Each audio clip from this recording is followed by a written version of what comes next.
Aliru Nabana, and showing him the bomb-out section and the records office, which was set on fire, adding that the invaders thereafter launched an attack on all cells in which Boko Haram terrorists were held. He pressed that at the end of it, none of the 63 terrorists are accounted for, but it was emphasized that records are not lost because they have been backed up. Now, residents of Kuje, a suburb of the Federal Capital Territory, are gripped with fear hours after the terrorist attack on the medium correctional facility in the town. Our crew visited the town and filed this update. This is the aftermath of the armed invasion of terrorists against the Kuje correctional facility on Tuesday night. Many are still in shock that what happened in many locations across the country could take place in the Federal Capital Territory. The bullet shots, the bloodstains, are testament of what transpired here. In different parts of Kuje, in the outskirts of Abuja, people gathered in groups discussing the explosion and gunfire that became visible as a result of the attack on the Kuje Correctional Center by terrorists on Tuesday night. The town, largely populated by the Bassa people, won a mournful mood. But in the midst of the tense atmosphere, the courageous ones among the people stepped out gallantly to assist in apprehending fleeing inmates of the center. In group of 10s, 20s, and 50s, the fleeing prisoners were forced back into the centers. As of now, there is no accurate figure of those who escaped in the first instance and were rearrested. Defense Minister Bashir Magashi, a retired Army general, gave an insight into the earth-rending attack in the Kuje Correctional Center.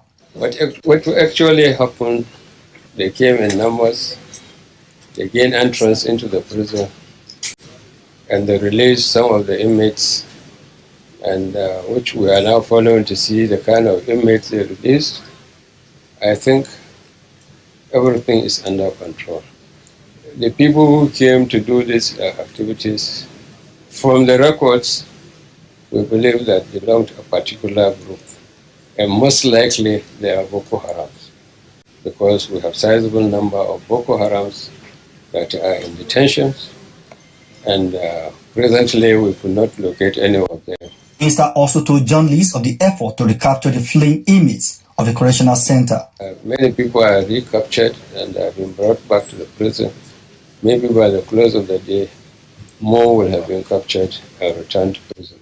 This one, they came very, very determined. They came in with high explosives. The initial entry attempt was unsuccessful with a very high-grade explosive, but they couldn't break it. Then they attacked another section of the wall with even higher-grade explosive, which brought the wall down. Eyewitnesses told AIT that there were unusual movements by terrorists armed with sophisticated weapons within the area, housing the correctional center hours before the deadly attack to set free their detained members. After 10, that was when we heard the gunshot, like a massive gunshot, like fire for fire, between the bandit and the security men. Yes, and that lasted for about more than 2 hours. There are more than hundreds. As somebody is saying, but I did not see them. I saw somebody saying that people that came, the people that came, there are more than 100. Some people were, even within my residential area there, some who removed their prison clothes and talked to Mufti were seen even this morning. Up till now, charred remains of property which did not survive the ordeal of violence littered the center's premises, while bloodstains are still noticeable amidst tight security, which was put in place hours after the bloody incident.